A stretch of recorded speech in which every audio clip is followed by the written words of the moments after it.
15 na po ang naitatalang kaso ng iligal na nagpaputok ng baril bago pa man ang pagsalubong sa bagong taon. Sa monitoring ng Philippine National Police as of 6 p.m. nitong linggo, 6 insidente ng indiscriminate discharge of firearms sa Calabarzon. 4 naman sa Metro Manila, 2 sa Central Visayas at Tig-isa sa Davao Region, Zamboanga Peninsula at Cordillera Administrative Region. Samantala, 7 na ang naospital sa Tondo Medical Center sa Maynila mula December 21 dahil naman sa paputok.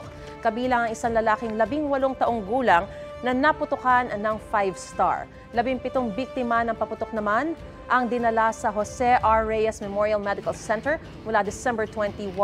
3 sa kanila inoperahan at isang naputulan ng hinlalaki.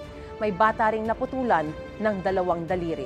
Sa tala naman ng Department of Health mula December 22 hanggang 6:30 a.m. kahapon, 163 na ang nasugatan sa paputok. 44% po yung mas mataas sa parehong panahon noong 2023. Karamihan sa kanila 19 years old pababang edad.